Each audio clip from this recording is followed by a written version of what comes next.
you go. Talk to him. Classic codes, I ain't taking it slow. Forgive me, Lord, I woke up in that mode. Whether the winters were left in the cold. Yo, it's Classic with the classic codes, and we got another reaction. But before we get into it, I need you to hit that subscribe button, hit the like button, and turn on them notifications. And make comments as we go along, whether you agree or disagree, so we can have a conversation, because we gotta crack these codes, man. But we going into a Cam Newton video. He sat down with the homie Rizza Islam, and we gonna see what they talking about in regards to the power of fasting. Let's get into it, man. I think it's going to be an interesting video and probably some education too. So let's roll. Let me ask you this, because I was going to ask it while you was talking about, prevention of or just your diet. What's the longest that you've ever fasted for? I've fasted for 21 days before. No, what? No, nothing. Just drinking water and coffee for 21 days. No milk in the coffee, just black. Just cream and sugar. I tell you, put some cream and sugar. Okay. I didn't have it where it was cream and sugar with a little coffee. It was coffee with a little cream and sugar. Yeah.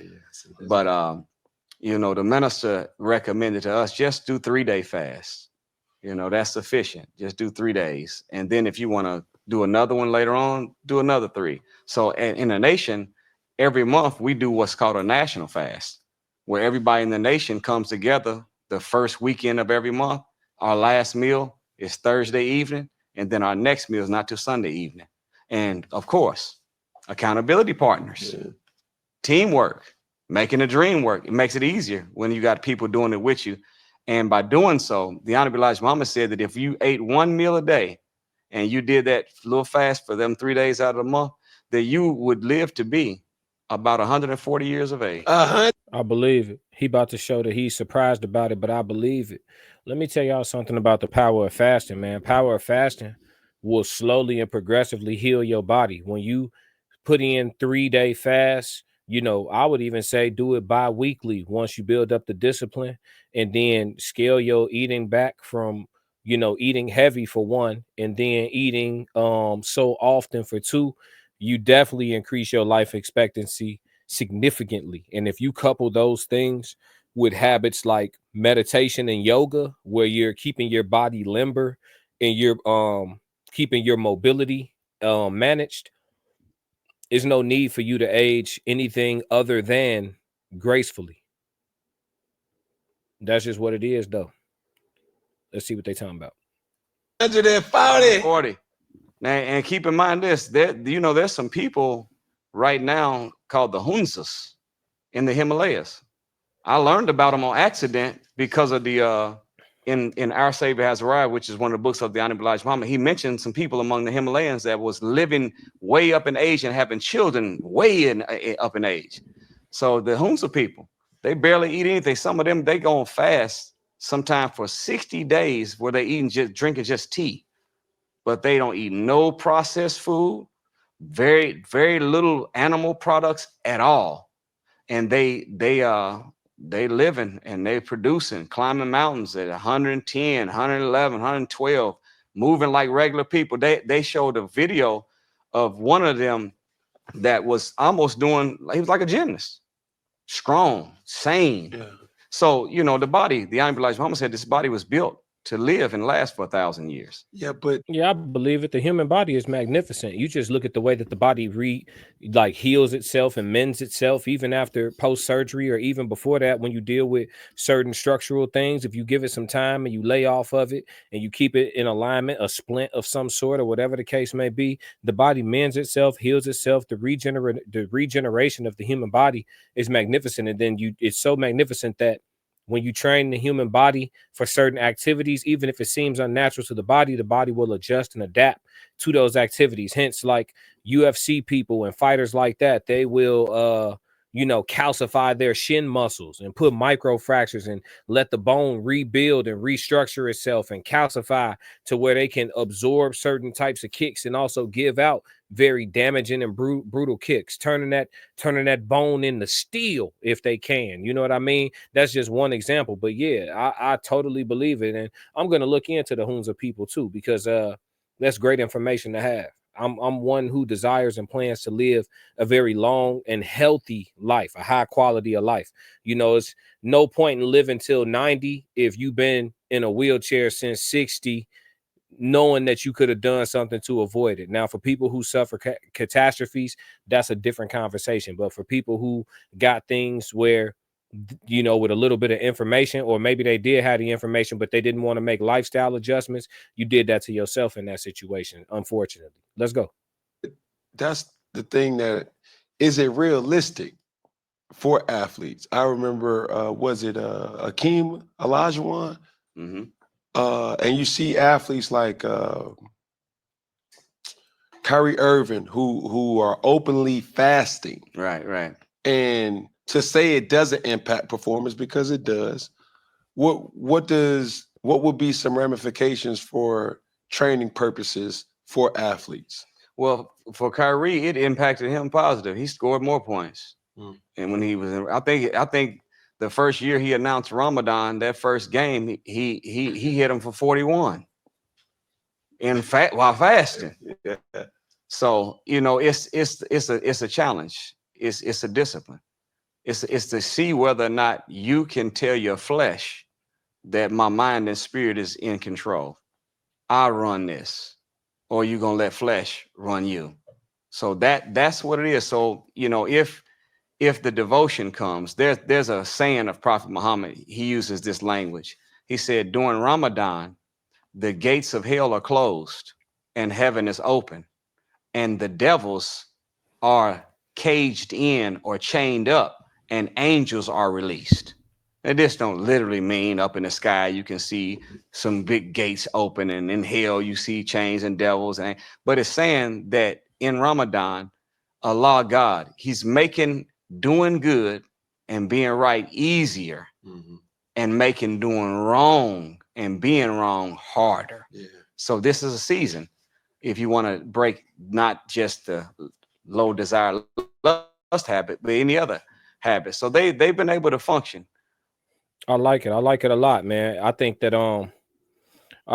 man, the information that he always gives out is so amazing. And it's to the point. I like the way a lot of Muslims are into their disciplines of the religion and the consistencies that we're supposed to exhibit when you tie yourself down to a religious doctrine.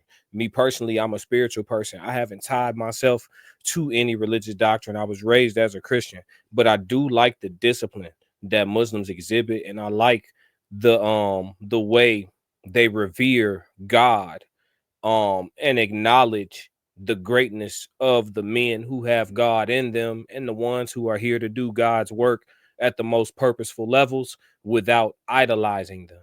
So I do have an appreciation for it. I actually, been reading the Quran just to gain greater understanding. It's not my first time dabbling, but to gain greater understanding of some of those principles, because as a spiritual person, I do believe in seeking truth, knowledge, understanding, wisdom, and guidance wherever I can gain it from for the greater good. So yeah, man, I really appreciate this conversation so far. Let's listen to the rest of it. This is good. Hakeem Olajuwon, he was able to function. Abdul Rauf, he used to do Ramadan. Craig Hodges used to do Ramadan. It's several. It's football players. Yeah, for sure. Doing Ramadan, and linebackers that were doing Ramadan last year. So it's feasible. You just have to regulate your affairs and make sure you hydrate before and hydrate after. But it can be done. A full fast for the nation is from what time to what time? If what we consider to be a fast, it has to be really no food at all for past 24 hours. That's considered 1 day of fast. And if you get past that, 2 days is 48 hours, 72 hours.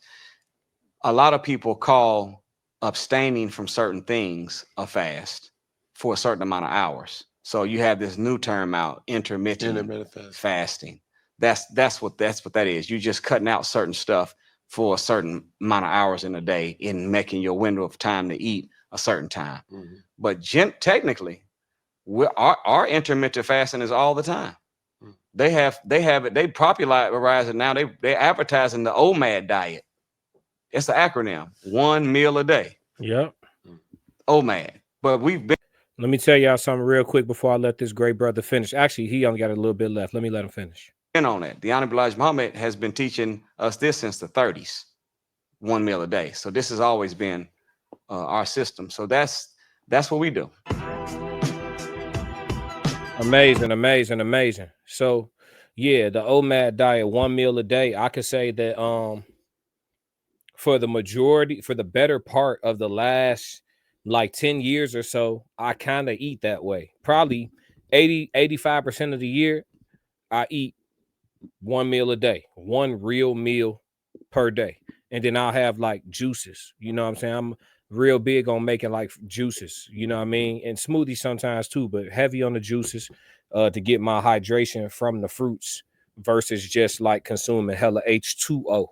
So it's all about remineralizing the body. But yeah, 1 meal a day will definitely keep your metabolism a certain way. It'll keep your weight regulated. Some people's metabolism require them to kind of eat a bit more. There are people like that.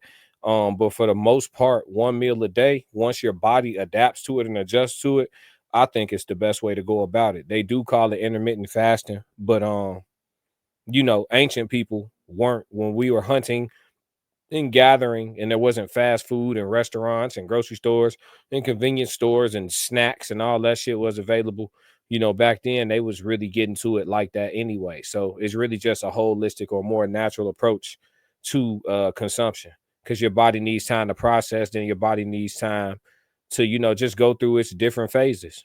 So if you break the body, if you break the count, the 24 hours into 3 sections, give yourself an 8-hour window to consume. Give yourself 8 hours to so ingest, digest, and then dispose. You know what I mean? And regenerate, recharge. But yeah, man, this is a great video, very informative. I hope y'all learned something from it. I'm gonna go look into that tribe he was talking about for sure. And y'all make sure y'all like and subscribe, drop comments, and if you don't do nothing else, stick to the codes. Another classic. Classic codes, I ain't taking it slow. Forgive me, Lord, I woke up in that mode. Whether the winters were left in the cold. Harden my heart and I harden the flow. They don't know